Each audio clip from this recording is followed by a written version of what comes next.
Ma femme, Sophie, a dit, ce n'était qu'une fois, oublie, quand je l'ai vu avec lui. J'ai hoché la tête, bien sûr. Je vais oublier. Puis je suis parti. Le lendemain matin, j'avais 73 messages paniqués quand elle a réalisé que je parlais d'elle. Tu as ton cours de yoga ce soir? Ne commence pas. Le ton était glacial. Certains d'entre nous investissent en eux-mêmes. À l'époque, j'ai classé ça dans la catégorie du stress. Les audits de fin de trimestre, le roulement du personnel à Toulouse. J'ai continué d'avancer. Puis j'ai vu les débits sur la carte. Des dîners haut de gamme en ville, un spa, un bijoutier 3 semaines avant notre anniversaire alors que j'étais à Saint-Malo. Elle a balayé ça d'un revers de main. Courtoisie commerciale, a-t-elle dit en parcourant le courrier. Tu as oublié comment ça marche. Je me souviens que ça n'arrivait pas à minuit, lui ai-je dit. Elle a levé les yeux au ciel et est montée avec son ordinateur portable. Si j'avais su où cela menait, j'aurais amené un camion de déménagement dès le premier soir, et je me serais épargné quelques kilomètres de réflexion. Le piège, c'était de ma propre faute.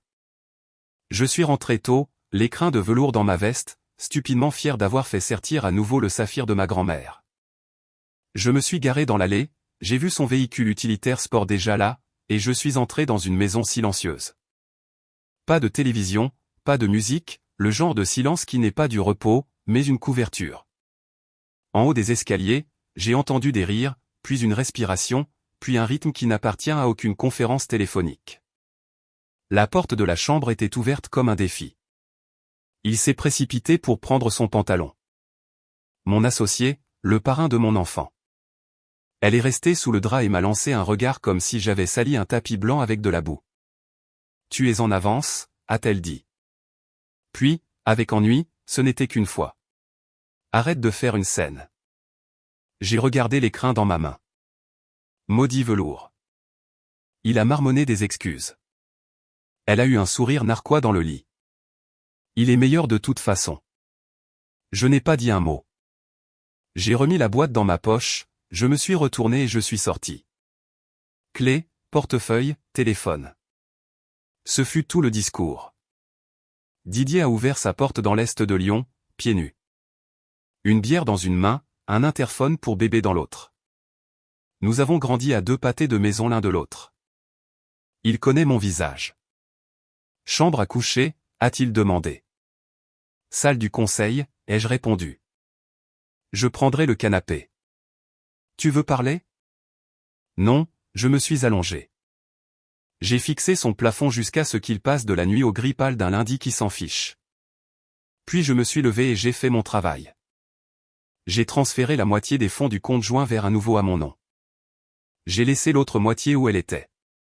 J'ai changé les mots de passe de tous les portails bancaires et d'investissement que je possède.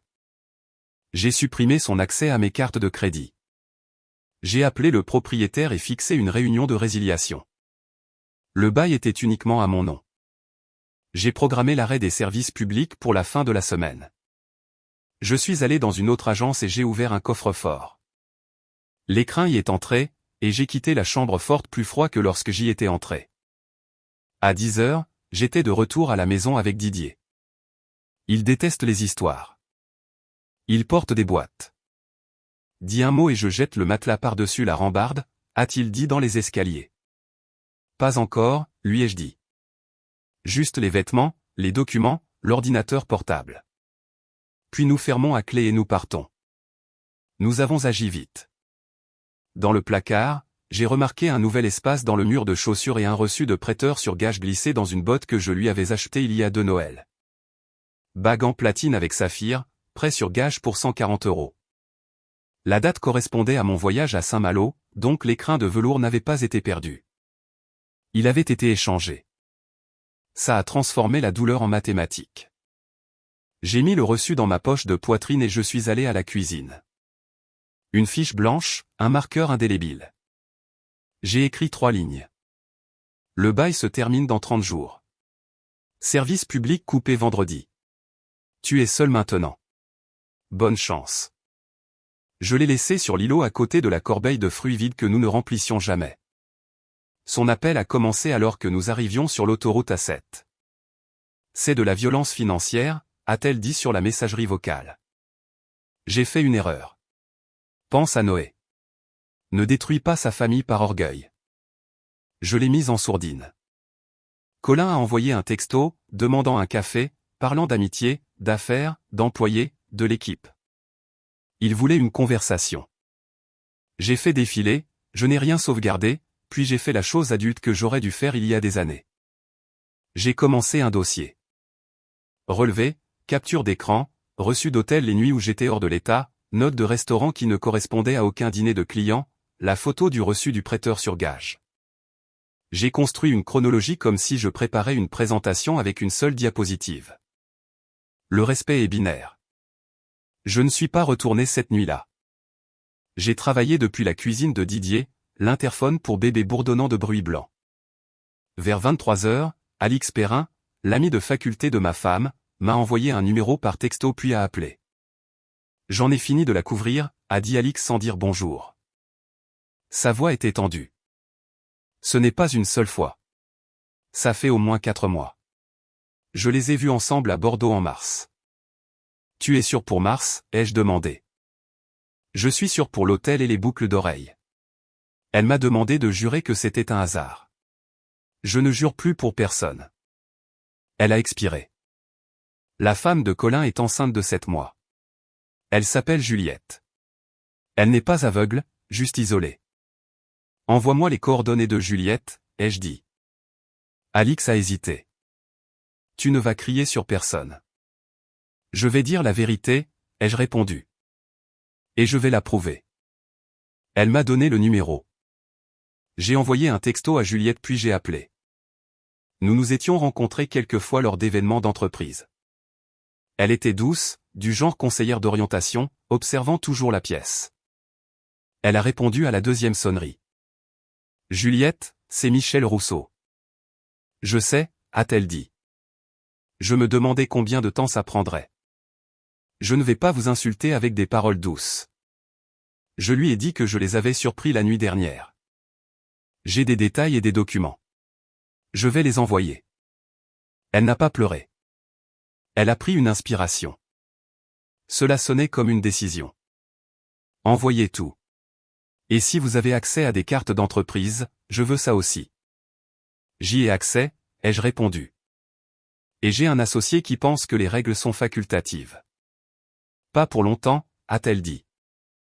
Je récupérerai son ordinateur portable ce soir. Cette phrase est restée suspendue dans l'air comme un interrupteur dans une pièce sombre. Elle n'était pas en colère. Elle était efficace. Le lendemain matin, ma boîte de réception s'est illuminée. Juliette a envoyé des captures d'écran, des réservations d'hôtel, des courriels de son compte professionnel vers un compte personnel que nous reconnaissions tous les deux, des divertissements de clients codés pour des restaurants où nos clients n'ont littéralement jamais mis les pieds. Elle a transféré tout le dossier au président de notre conseil d'administration avec une simple note de couverture, pour votre examen de gouvernance. J'ai transféré mon dossier 1 minute plus tard, puis j'ai appelé le président. Nous nous réunissons cet après-midi, m'a-t-il dit. Je suis désolé. Elle n'est plus ma femme, ai-je répondu. Faites ce que vous avez à faire. J'ai appelé Noé ensuite. Il a 18 ans, étudiant en première année à l'université de Lyon, et il croit que la plupart des problèmes d'adultes peuvent être résolus avec de l'honnêteté et un café. Je lui ai donné les faits. C'est vrai, a-t-il demandé, doucement. C'est vrai, ai-je dit. Tu n'as pas à prendre mon parti. Tu dois juste regarder le comportement. Je suis avec toi, a-t-il répondu. Je resterai au dortoir. Je ne veux pas être dans la maison. Elle appellera, lui ai-je dit. Ne sois pas impoli. Sois bref. Tu n'es pas un témoin. Tu es mon fils.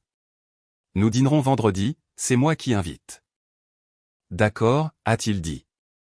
Papa, je suis désolé. Ce n'est pas toi qui l'as fait, lui ai-je dit. Tu en as juste tiré une leçon. Je savais que mon téléphone était en feu. D'elle, nous pouvons arranger ça. De Colin, protégeons l'entreprise. Du président du conseil, nous avons le quorum. De Didier, j'ai mis les crins dans le coffre. Tu veux que j'aille casser quelque chose? Il me connaît. Il propose la violence comme une blague. La santé mentale est un service. Apporte du café à la maison, ai-je texté à Didier. Je vais chercher quelque chose d'abord. L'employé du prêteur sur gage ne se souciait pas de mon histoire. Il se souciait du reçu et des frais. J'ai payé et je suis sorti avec la bague de ma grand-mère dans une enveloppe brune qui sentait 1000 promesses rompues. Elle est allée dans le coffre de la banque avec les autres choses qui n'étaient plus pour personne. À la maison, Sophie se tenait près de l'îlot, ma note à la main, les cheveux encore humides comme si elle avait mis en scène sa contrition devant le miroir. Elle avait l'air fatiguée et vertueuse. « Tu me mets à l'écart ?» a-t-elle demandé. « Après une erreur ? Tu as mis en gage la bague de ma grand-mère pour 415 €, ai-je dit en brandissant l'enveloppe. Ce n'est pas une erreur. C'est un plan. J'avais besoin d'argent pour un dîner avec un fournisseur, a-t-elle répliqué sèchement. J'allais la racheter. Ne déforme pas les choses. Tu as déjà fixé des dates pour couper mes services publics, a-t-elle ajouté, la voix montant. Tu t'entends parler ? Didier est entré derrière moi avec un porte-gobelet de café glacé, l'a posé sur le comptoir et s'est appuyé sur le réfrigérateur comme un arbitre. Ton nouveau budget est ce qui reste sur ce compte joint, lui ai-je dit. Utilise-le à bon escient. Dans 30 jours, tu auras une nouvelle adresse. Tu me fais subir de la violence financière, a-t-elle dit. Noé te détestera. Noé pense par lui-même, ai-je répondu. Essaie. Elle a changé de tactique si vite que j'ai presque ri. Je suis désolé, a-t-elle dit en s'approchant, sans toucher, devenant douce. Je ne sais pas ce que je faisais. J'ai été stressé. Tu nous manques. Pouvons-nous parler après que le conseil d'administration se sera calmé ? Il n'y a rien à calmer, ai-je dit. Il n'y a que ce que tu as fait et ce que je fais. Ses yeux sont devenus vides. Tu ne vas pas ruiner ma carrière, a-t-elle dit. Si tu insistes là-dessus, je vais. Tu vas quoi, a coupé Didier, enfin. Te plaindre aux ressources humaines que ton mari a blessé tes sentiments ? Tu as truqué les chiffres. Nous avons tous vu les postes de dépenses. Elle s'est tournée vers lui. C'est entre époux. Ça a cessé d'être entre époux quand tu l'as mis sur la carte de l'entreprise, a-t-il dit en ouvrant un café. Et puis, c'est mon ami. Elle a reculé comme si la pièce était sale. Une fois, a-t-elle répété, plus lentement, comme si j'étais dur d'oreille. Tu jettes 22 ans parce que tu ne peux pas gérer une erreur. Je jette 22 ans parce que tu l'as fait mois après mois et que tu l'as ensuite facturé à l'entreprise, lui ai-je dit. Je reviendrai vendredi pour quelques affaires. Ne sois pas là. Elle a réessayé, plus discrètement. Pouvons-nous au moins garder ça en dehors du bureau ? Nous pouvons faire une séparation discrète. Pas d'avocat, pas de dépôt. Je démissionnerai selon mes propres termes. Ne pousse pas pour autre chose. C'était la première fausse pensée. Ça a presque marché. J'ai laissé tomber mes épaules. J'ai failli dire que nous discuterions de la logistique. Puis le téléphone de Didier a vibré et il l'a tenu avec 2 doigts. Le courriel du conseil d'administration est apparu à l'écran, session d'urgence à 15 heures. Et je me suis souvenu de qui j'étais. Fais tes cartons, ai-je dit. Aujourd'hui. Tu n'as pas à me donner d'ordre, a-t-elle dit. Si, quand mon nom est sur la porte, ai-je répondu. Je te verrai de l'autre côté d'une table à 15 heures et il y aura des témoins. C'est la seule conversation qui reste. Son expression a vacillé. Panique, puis calcul. Elle a remis la note sur l'îlot, soigneusement alignée avec les veines du marbre comme si cela pouvait arranger quoi que ce soit. Elle a appelé tout l'après-midi.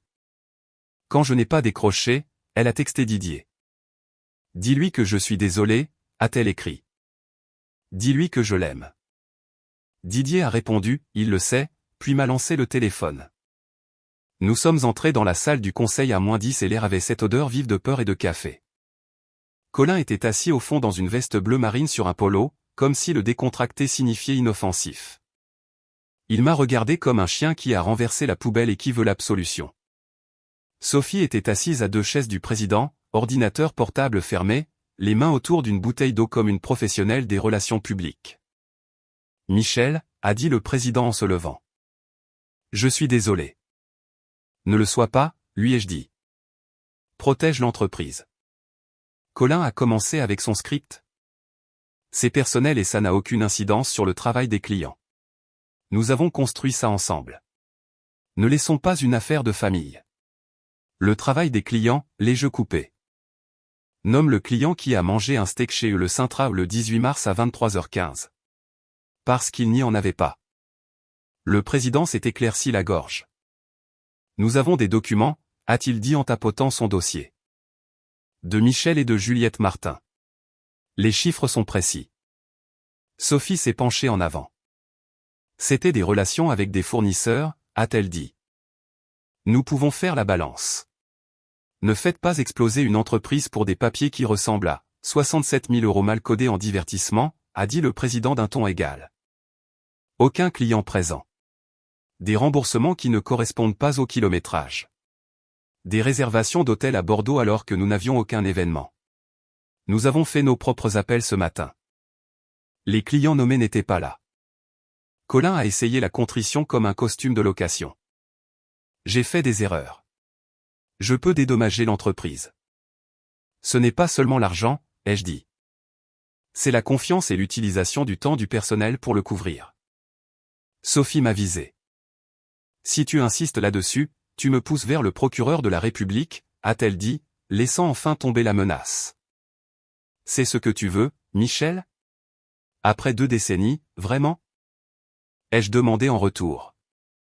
Le président a parlé avant que quiconque d'autre ne le puisse. Nous votons pour dissoudre le partenariat de Colin, résilier les 2 contrats de travail pour faute grave et référer l'affaire à l'externe. C'est unanime. Le silence s'est fait dans la pièce.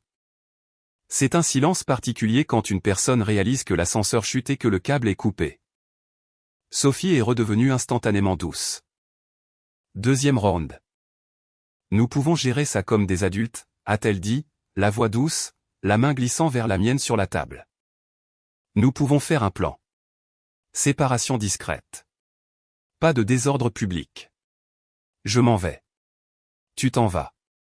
Nous protégeons Noé. Nous protégeons Noé en disant la vérité, ai-je dit en retirant ma main. Je ne veux pas de ton poste. Je veux récupérer mon temps. Colin s'est levé, faisant basculer sa chaise contre le mur. Michel, ne fais pas ça, a-t-il dit. Pense à l'équipe. Pense à ce que nous avons construit.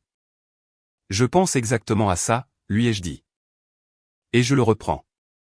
Le président avait l'air peiné.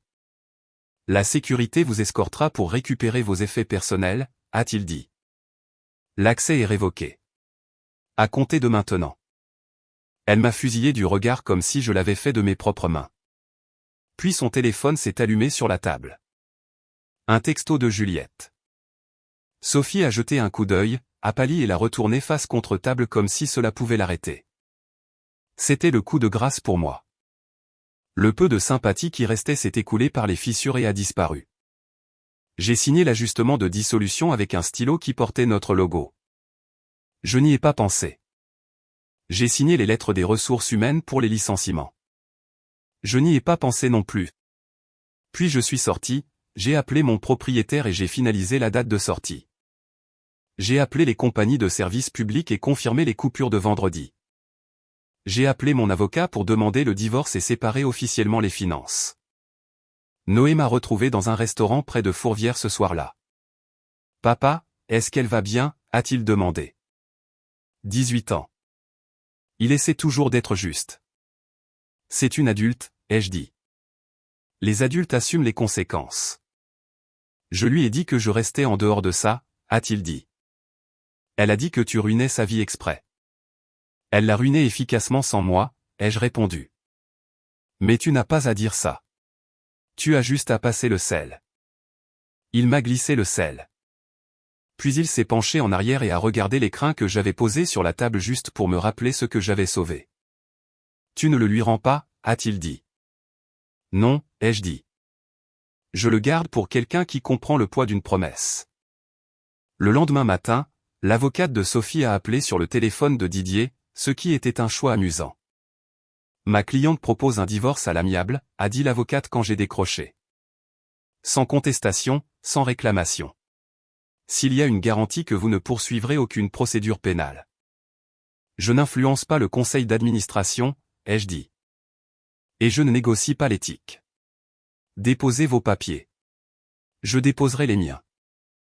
Ça peut devenir compliqué, a-t-elle prévenu. C'est déjà devenu simple, lui ai-je dit. Elle n'est pas dans ma maison, pas sur mes comptes, pas dans mon entreprise. Vous pouvez écrire un roman. J'enverrai une carte postale. Puis Juliette m'a texté. Signalement au procureur envoyé. Conseil d'administration en copie. Aussi, j'ai trouvé un vieil échange de courriel où il se vantait de cadeaux clients qui n'ont jamais eu lieu. Merci, ai-je répondu. Je suis désolé. Ne gaspille pas de désolé ou pour moi, a-t-elle écrit. J'ai un plan et une fête prénatale samedi. Je me présenterai avec un sourire. Sophie a essayé un troisième angle le jour suivant, le public. Elle m'a acculé sur le parking devant notre bureau de Lyon alors que je raccompagnais un nouveau client à sa voiture. Michel, a-t-elle dit fort, comme une annonce. Nous devons parler de ta rancune. Pas maintenant, lui ai-je dit. C'est à propos de Noé, a-t-elle insisté en s'approchant. Tu le forces à choisir un camp. Le client m'a regardé. J'ai gardé un ton neutre. Affaire de travail, lui ai-je dit. 1 minute. Il a hoché la tête et a regardé son téléphone. Arrête d'utiliser notre fil comme bouclier, lui ai-je dit sans baisser la voix. Ce n'est pas un accessoire. C'est un homme et il a déjà choisi l'intégrité.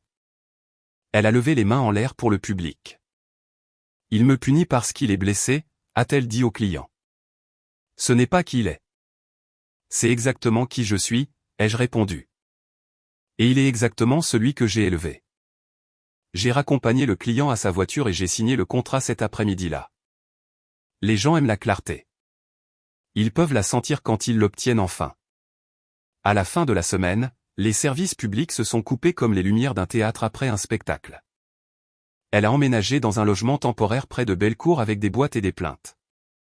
Colin a perdu son accès par badge, et le conseil d'administration a envoyé un avis de remboursement. J'ai fait entrer un nouvel associé que je courtisais discrètement depuis des années, un opérateur sobre qui préfère les chiffres au bruit. Nous avons retravaillé le plan du personnel de Toulouse et resserré le bureau de Lyon comme un navire. Noé est passé à mon nouvel appartement en ville pour aider à accrocher une télévision. Cet endroit est propre, a-t-il dit en admirant le comptoir vide. Maman détesterait ça.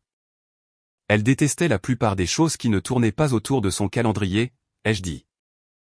Y compris les comptoirs. Elle demande pour Thanksgiving, a-t-il ajouté. Nous ferons ça mercredi, ai-je répondu. Tu lui donnes Thanksgiving. Partage le week-end. Tu as encore le droit d'être un enfant parfois. Elle ne va pas aimer ça, a-t-il dit. Elle n'a pas à aimer, lui ai-je dit en souriant juste assez pour lui faire savoir que le monde ne s'était pas arrêté. L'entreprise s'est stabilisée.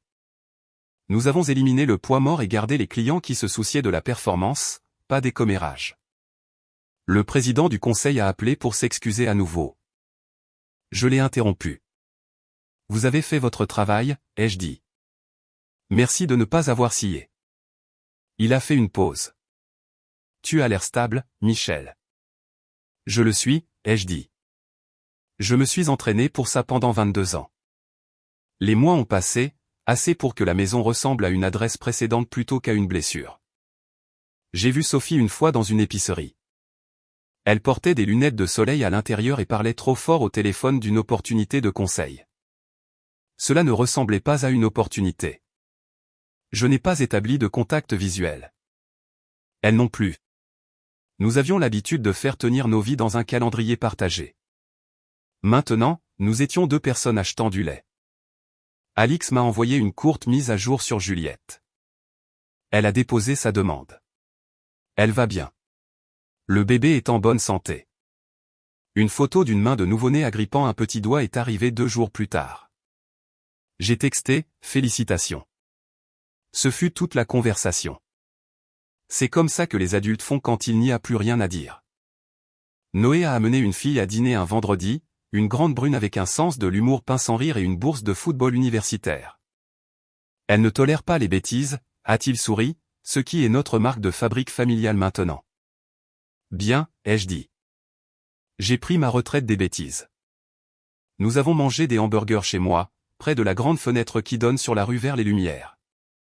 Après son départ, j'ai ouvert le coffre-fort, j'ai sorti la bague de ma grand-mère et je l'ai posée sur la table 1 minute.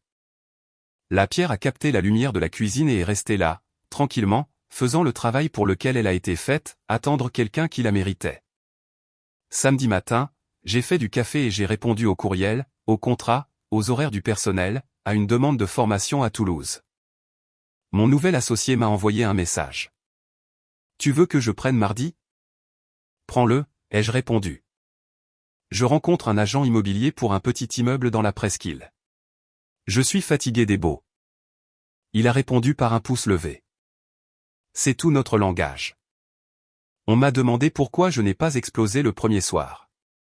Pourquoi je n'ai pas pris une batte pour les meubles ou pour la personne qui a utilisé ma famille comme un poste de dépense. La réponse est simple. Je ne gaspille pas mes mouvements. Je n'écris pas de poésie sur un mur en flammes. Je coupe le gaz et je sors. Lors de mon dernier voyage à l'ancienne maison, une semaine avant la fin du bail, je suis retourné chercher une boîte à outils et une boule à neige que Noé avait faite en 3e année. L'endroit était à moitié vide, un musée de trous où se trouvaient autrefois des cadres. Un voisin promenait son chien et m'a salué du trottoir. « Vous partez pour de bon ?» a-t-il demandé. « Pour le meilleur », ai-je dit. Sophie est arrivée dans son véhicule utilitaire sport alors que je fermais la porte à clé. Elle est sortie, a regardé les fenêtres obscurcies, puis moi. « Tu as fait tout ça pour me faire du mal ?» a-t-elle dit, d'un ton neutre, comme si c'était un point sur une liste. « Non », ai-je répondu. « J'ai fait tout ça pour t'empêcher de me faire du mal. » Elle a regardé au-delà de moi, dans la maison qui n'était pas la sienne. Et j'ai vu le calcul s'arrêter enfin. Pas de public. Plus de cartes à jouer, juste l'absence d'accès. Elle a essayé une dernière fois, une petite tentative humaine. Si seulement nous avions parlé ce premier soir. Je t'ai apporté une bague, ai-je dit. Tu en as mis une en gage. Elle a dégluti et a jeté un coup d'œil à ma main.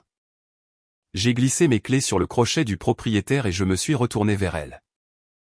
Voici la dernière règle, ai-je dit. Tu ne m'appelles pas sauf si c'est pour la santé ou l'emploi du temps de Noé. Tout le reste passe par écrit. Tu n'as plus le droit d'utiliser mon temps comme une monnaie. Tu penses que tu as gagné, a-t-elle ricané. Je ne suis pas venu pour jouer, ai-je dit. Je suis venu pour travailler. Je me suis dirigé vers mon camion, le même qui nous avait transportés d'un appartement à une première maison, d'un premier bureau à un second.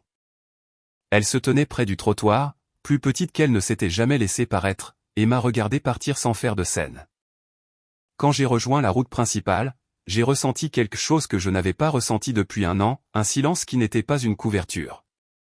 À la maison, j'ai mis la boule à neige sur une étagère, j'ai préparé du café et j'ai ouvert mon ordinateur portable. J'ai signé un nouvel accord de partenariat. J'ai réservé 2 visites de clients. J'ai envoyé un texto à Noé. Dîner mercredi, 18h. Tu choisis. Il a répondu par un pouce levé et une photo d'un menu de pizza. J'ai ri. C'est notre langage aussi. La bague est retournée dans le coffre. Ce n'est pas un sanctuaire. C'est un rappel. Je ne garde pas de reliques pour les contempler. Je garde des outils pour plus tard. Un jour, peut-être, je donnerai cette bague à quelqu'un qui sait qu'une promesse est un travail, pas une humeur. Sophie, elle est dans les parages, je suppose. J'entends dire qu'elle travaille comme intérimaire, qu'elle a de nouveau déménagé, que le réseau sur lequel elle comptait est devenu très silencieux quand il n'y avait plus de faveurs à échanger. Je ne suis pas contre elle. Je ne suis pas pour elle non plus. C'est une adulte. Le conseil d'administration s'est occupé des chiffres. Le reste, c'est de l'oxygène et du temps. Les gens aiment enjoliver ce genre d'histoire. En faire un sermon sur le pardon ou la fureur. Je n'ai pas la patience. Voici ce que je dis à quiconque demande. La seule chose qui se dresse entre vous et le manque de respect devenant votre routine est une décision. Pas un discours, pas une menace. Une décision qui se met en marche. Vous fixez vos règles. Vous agissez en premier. Et vous ne regardez pas en arrière pour voir s'ils approuvent. Quand je suis sorti avec la bague dans ma poche et mon nom encore sur la porte, je n'étais pas en colère.